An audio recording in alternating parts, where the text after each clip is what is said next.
Hello, very good afternoon. I'm Ian Dale at Drive, leading Britain's conversation every weekday between 4 and 8.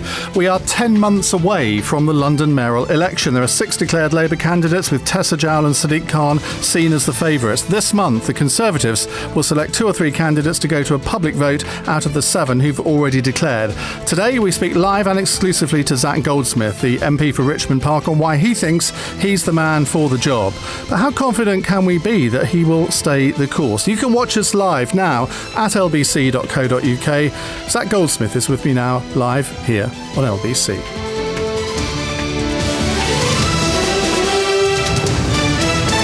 Well, Zac, very good evening. Welcome to our new studios. Good evening to you. Lovely studios. Now, someone said to me recently that the only reason that you want to go for this job as London Mayor is to fight Heathrow expansion. Is that the main reason why you want the job? No, look, I'm committed to fighting Heathrow expansion. It's a promise I made to my constituents, twice now, 2 elections. And they expect me to continue that fight, and I'll do so, because I think it's the wrong decision, not just, by the way, for Richmond, North Kingston, but for the whole of London. There will be at least 1 million people brought into the noise footprint if Heathrow expansion goes ahead, and for all the possible reasons, it's the wrong answer. But, this is not a one-issue campaign. There are bigger issues affecting London, far bigger issues. You hinted at one of them. I think you mentioned housing a few moments ago. Without a doubt, that's the biggest challenge London faces, and it's the issue that whoever is mayor is going to have to get to grips with. So it's not all about Heathrow. It happens to be a topical issue at the moment, and I'm pledged to campaign on the issue because that's a promise I made. Well, we'll come on to housing a little bit later, but what about this protest today at Heathrow, sort of climate change protest? This is just the beginning, isn't it? Yeah, I think it is. Look, I have to say, I think it is. I think it's unfortunate that the campaign today has put people out more than anyone else. I think any protest which directly or accidentally or indirectly targets or puts the public's nose out of joint is going to be counterproductive. So I don't think this has been particularly helpful. But yes, you're right. There is going to be a lot of protest. And the thing about the Heathrow protest is it brings together your kind of swampies on one side and your blue rinse Conservative voters on the other side, and they all come together. And we saw that last time when Labour wanted to give a green light to Heathrow expansion. It's going to be much, much bigger this time. So you haven't got any sympathy with those people who are protesting today?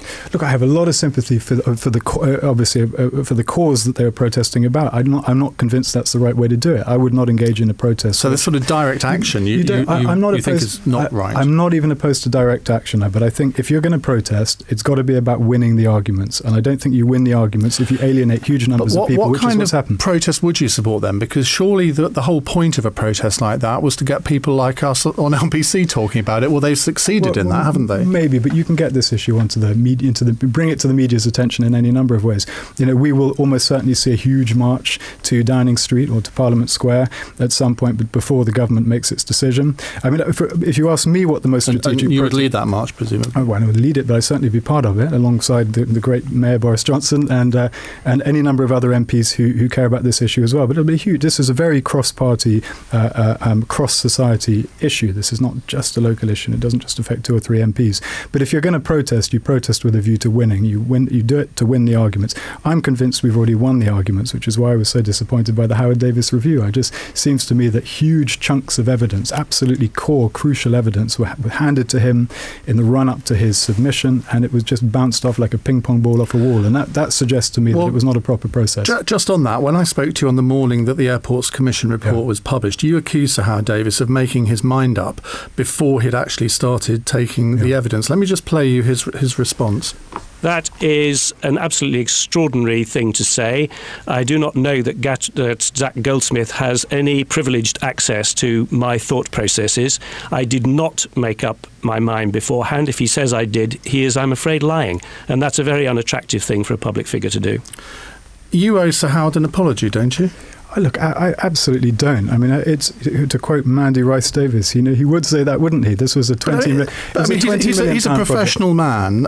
You can't just go around accusing people like him of effectively making his mind up before he took the evidence. It's very hard for anyone, you, me, and most of our listeners today, to be entirely objective on these issues. People tend to start with some kind of prejudice, some kind of starting point. My view is that his starting point was the Heathrow line, and I didn't see it deviate very much much during the course of the submission. And I'll just give you one example. His assessment is that the cost of adapting our road transport infrastructure to our surface infrastructure to accommodate 25 million extra road passenger journeys, which is what would happen if there was a third runway, is 5 to 6 billion. TfL, the only organisation on the planet qualified to actually assess that cost, puts the figure at 20 billion. Now, I produced that information. I gave it to Howard Davis, and it wasn't even acknowledged. I think that's odd. We're talking about a 16 or 15 billion pound shortfall. So you stand by your comments. You're not apologising to him at all. Absolutely not. My view. It's not it's not a fact. It's my opinion. My opinion is that Sir Howard Davis began with a conclusion. He didn't deviate, and 20 million pounds later, 2 or 3 years later, a lot of people's energy later, he ended up in the same place, exactly the same place that he'd intended to end up at the beginning. So he will disagree with me. Of course, he has to disagree with me because anything else would be appalling. But that's my view. What's your view of what John Holland-Kaye, the Heathrow chief executive, has told LBC? He says contracts for the third runway have already been put out to tender. This is months before the decision has been made. He's also said that they're going to argue against any restriction of night flights from 11:30 to 6:30, as the Airports Commission said. He also says he doesn't want a law banning a fourth runway. I imagine that makes you pretty angry. Well, I'm not that surprised. He told me and a group of MPs recently in Parliament that he would be pushing for a fourth runway, so I'm not surprised by that. I'm slightly more surprised by the night flights angle that he's taken, because I know that the operator, so BA, or Heathrow as it now is, has already begun pushing for a ban on night flights. This is something they want to do. They're negotiating with the airlines. This is something that I've been told by Heathrow itself. So I suspect that he might be fabricating a bit of a battle with the government or with Howard Davis on that in order to convey an impression that Heathrow hasn't got everything it wanted. But it's there will be a battle. I think the contracts issue is quite clever. I have to take my hat off to him. I think that the more giant businesses that are bound into this development program, the more people have a vested interest in lobbying alongside Heathrow to ensure that it happens. But the reality is the government has not yet made a decision, and I'm absolutely convinced that the government will make a decision this time, before the end of this year, and that they'll rule against Heathrow expansion. I couldn't be more confident of that, but it's obviously... You seriously think, because I have no confidence that that'll be the outcome at all. I believe that they will go with Heathrow, which would obviously be a major climb down for David Cameron. They'll use the sort of weasel excuse of, well, it's a completely different project to what it was in 2010. Well, look, it depends how serious they are. They'll have to look at the data in the Airports Commission review. If you look at the data, it shows that an additional runway at Heathrow would not create additional activity in the airline sector. It would centralise existing activity. In other words, it would damage neighbouring, competing airports. So this is not good for the economy. It's not good in terms of competition. Effectively, what we're being asked to do is channel huge amounts of taxpayer subsidies into creating a vast foreign-owned monopoly. Now, if you look at the data, if you drill into the data, I'm nerdy enough to have done so, it just doesn't stack up. So if the government does what it's supposed to do, i.e. to drill through the data, properly assess Sir Howard Davis's submission, it will arrive in the same place. But you're guilty of exactly what you accuse Sir Howard Davis of, aren't you? Because you're one of the local MPs. You started with a definite position, and you were never going to change that position, no matter what the evidence told you, were you? But I can't imagine what it would take for me to change my mind. There are lots of issues I changed my mind on, and even since I've been an MP over the last 5 years. I like voting. I'm a big fan, as you know, of political reform, but I used to be in favour of PR, having been an MP, having felt the accountability, the directness of my relationship with my constituents. I regret very seriously moving towards a PR or a list system, for example, but I was quite strong on the issue a few years ago. I'm sure there are other examples as well. But in terms of Heathrow, it's not just about noise. If it was a question of hundreds of thousands more people enduring more noise, but in the wider interest, for the common good, for the strength of our economy, I would probably have to yield at some point, but I don't buy those arguments. I don't think it is in the interest of London as a whole, and I don't think it's in the interest of our economy. My colleague Nick Ferrari asked the Chancellor George Osborne about Heathrow expansion a couple of days ago. This is what he said. I definitely think we should have a new runway in the southeast of England, but we've set up an independent report. They've come to a verdict. Now we've got to consult people, let Londoners have their say as well, and not prejudge that. So let's. I know we've waited decades for this. I think we can wait a few more months so that people have a chance to have their say. Otherwise, they'd say, well, the politicians have jumped ahead. I interpret that as him being quite keen on a third runway at Heathrow. But you seem to be the preferred choice candidate of David Cameron and George Osborne. That's what everybody is saying. Is that how you see it? It's news to me. I mean, I am. Look, I read the same reports that you read, but I don't have any kind of special status in this campaign. As you know, it's a very, very strong field. There are at least 7 people. I think it is actually 7 people, all of whom have a solid claim to be the Conservative candidate for the mayoral contest. So absolutely not. I mean, I have been described as a front runner in a number of articles, but it's a complicated process of selection. It's going to be a hell of a battle. I have to spend the next few weeks persuading members of the Conservative Party across the whole of London that I'm the person who's most likely to win it, and that if I do win it, I'll be the best news for London. That's my job. If this decision is taken, say, before Christmas, and it is in favour of Heathrow, you've already said you will resign your seat and cause a by-election. You would presumably fight that as an independent. No, the thing is, I'm often asked this. The only thing I know is this, is that I made a pledge 7 years ago. I've repeated it ever since. It's completely clear, and that is that if my party gives a green light for Heathrow expansion, I'm obliged to trigger a by-election. That's the only thing I've said, and that's the only thing I know. What happens in the event that the party gives a green light for Heathrow expansion, which I'm absolutely convinced it won't, by the way. I read George Osborne's comments in a very different way to you earlier. But I don't think I'm going to lose this battle. I don't think we're going to lose this battle, and I think this is really nothing more than hypothesis. But look, I'm committed to triggering a by-election because that's what I said I would do. But of course, I mean, this is your first broadcast interview that you've done since you declared your candidacy. I think every single interviewer is going to ask you the question I'm about to ask you, so I should be very interested in the response.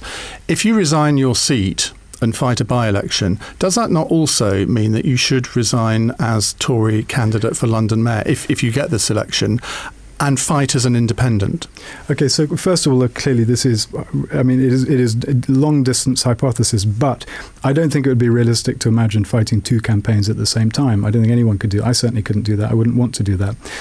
But I made a commitment. I mean, it is black and white. It's as clear as can be. But I made another commitment as well all the way through, and that is that I will fight Heathrow expansion. That's what my constituents expect me to do. So I will do that in whatever way I can. And obviously, if I am the Mayor of London after May, then it provides me another opportunity to continue that campaign. You would be fighting 2 campaigns because you'd be fighting a by-election for what? Well, no, you're 3 or 4 weeks. In a by-election. Pardon? You're assuming I'd stand in a by-election. I am assuming that. Are you saying that you wouldn't? That's a big assumption. Genuinely, the only decision I have made in relation to by-election is that I will honour the pledge that I made. But I just said to you, I wouldn't want to fight 2 campaigns at the same time. So it would just be unrealistic. So if you're Mayor of London, you wouldn't fight the Richmond Park by-election, should there be one? I would not fight 2 election campaigns at the same time. I could not do that. I would not want to do that. And the 2 are in some ways in conflict. A mayoral campaign is not just about Richmond Park and North Kingston, nor is it just about Heathrow. It's about dealing with all the other issues that London faces. I would not. So just to be clear, if you say you can't fight 2 at the same time, which one of them goes? The by-election or the mayoral campaign? I'm committed to triggering a by-election. I'm not committed to standing in a by-election. I will continue to seek my party's nomination as mayoral candidate, come what may, and I will do the best job I possibly can. I hope that's clear. I think that is clear. We've got lots more to ask you, not anything more on Heathrow. There's lots of other things to talk about. This is LBC. It's 5:18. It's 23 minutes past 5 here on LBC. Zac Goldsmith is with me in the studio. He wants to be the next Mayor of London to succeed Boris Johnson. You can watch us live on lbc.co.uk. Now, Zac, if you win the election in May, you would be the 2nd Old Etonian in a row as Mayor. What does that say about social mobility in the Conservative Party? We have a very wide field. I'm the only person on the field who is an Old Etonian. But look, this is a democratic process. It has to be a democratic process. It's why I believe in open primaries. People need to be free to choose their candidate, irrespective of their background. The person they're most confident can win for their party and deliver for the capital. It's a sort of unarguable concept. So if that process results in an Old Etonian or someone from any other school, then that is a consequence of democracy.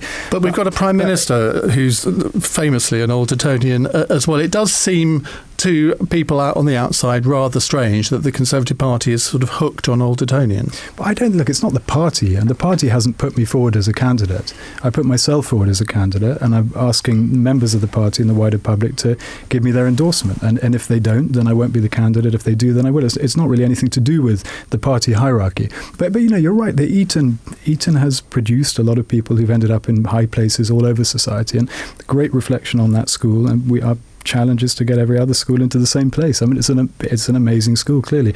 I didn't appreciate it as much as I should have done when I was there. I'm sure that's true of a lot of pupils. But when you kicked out? I was asked to leave early, is the correct Why term. was that? I was asked, I really have to say this, I was asked to leave early. Thank you very much. I don't know the answer. Thank you very much indeed. I broke a rule. I have to say it. I don't know. Look, anyone going to Wikipedia will see.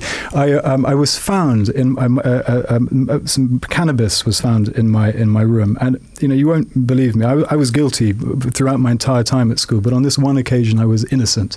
But it seemed pointless at the time to put up any resistance. But I sort of learnt my lesson, I think you can say. Do you regard yourself as a rebel? No, not really. I'm independent-minded.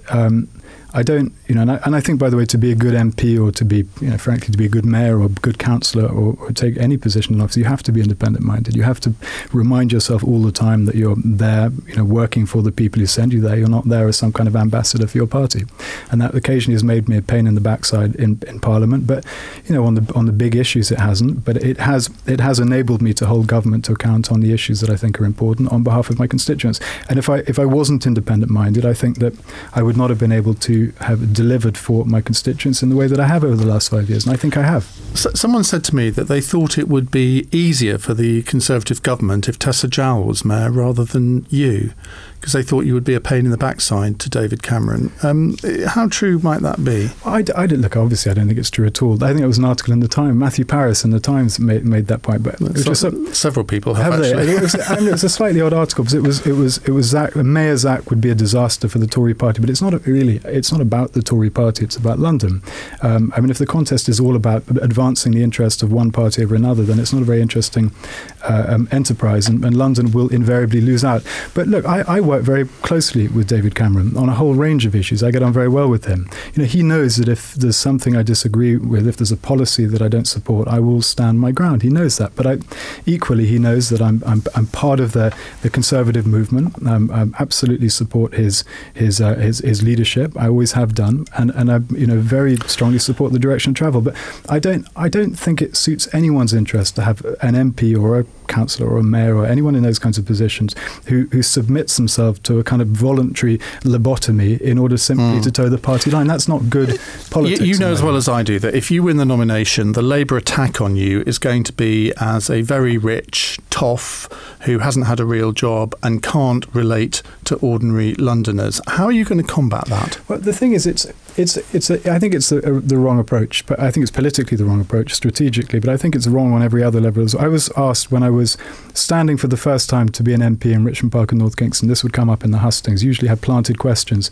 And I realised, looking at the role of MPs that I knew, that they were dealing with such a wide variety of concerns, injustices, issues on a daily basis. There isn't a human being on earth who can genuinely say, I have had that experience, therefore I can stand up for my constituents better than you can, because the experiences are just too broad. The very first surgery I ever had as an MP was helping someone whose life had been mangled, ripped apart by the European arrest warrant. I didn't have to have my own life ruined by the European arrest warrant to know that this was an injustice and she needed help. I've had such a wide range of injustices brought to my surgery as an MP, and a tiny fraction of them are things that I can directly relate to in terms of my own experience. But you haven't had to worry where the next penny's coming from. You've never had to worry about being unemployed. You've never had to worry about most of the things that an ordinary East Londoner, for example, would have to worry about. But logically, where does that take you? I was taken on a trip a couple of days ago by a constituent who is dependent on a wheelchair, and he wanted to show me how difficult it is to get on buses and how difficult the tube system is and problems with access generally. I fortunately have not had that experience, and I don't have that, as you can, anyone watching this camera. So you don't think it's a problem that you haven't had these experiences? You don't need to be dependent on a wheelchair in order to understand how important it is that you have access at our tube and train stations. And I think logically that line of argument leads you to a place where no one on earth can possibly represent a ward, a constituency or a city. It's just not possible. How often do you take the tube? The key issue is empathy and an ability to solve problems. That's what a mayor, that's what an MP, that's what a prime minister frankly needs. Empathy and an ability to find a way to solve problems. You asked me how often I take the tube. By the way, it's not a theological thing. I don't take the tube to make a point. I take the tube if I want to be on time. So usually, more often than not, I use rail. It depends where. If I'm coming from Richmond, I take the District line. If I come from Barnes, where I live, then I take South West trains. But I usually use public transport. What's Boris Johnson's biggest failure? I think we've had nearly 8 years of Boris Johnson, and I think he's the best thing that's happened to this city. I genuinely believe that. I think we're really lucky to have had this extraordinary mayor. He's an ambassador for our city overseas, and he's solved problems during his tenure. So I think it would be churlish to sort of pick holes in his legacy and say, well, this is the thing. A bit like complaining about a present on Christmas. There must be one thing that you think maybe could be done better, and I would want to concentrate on that more than he's done. There are lots and lots of problems, challenges for whoever is the next mayor. We do not have enough houses. We're at a point now where, partly because of the success of London, so many people are coming into London. Population is soaring. It's growing by the equivalent of two tube trains every single week. It's a staggering level of growth, but that is having a massive impact across the board, in particular on housing. So the prices today are so disproportionate that Londoners, the very people who make London dynamic and interesting and exciting, the very reason people want to come to London, those people are now being priced out of their own city. So yes, we need more houses. We need rents that are affordable. So he's kind of failed on that. I don't think this is a long-term program. I think it's fair. I think it's correct to say that he built more affordable homes last year than has been built since 1981. I happen to know that figure. So I don't think he's failed, but clearly there is a lot more to be done. We have air pollution issues in London, which absolutely have to be solved. There's never been a big political issue in London since the 50s with the Clean Air Act, but it will be this time round. What was the percentage of people in your constituency who gave their consent to allow you to run for mayor?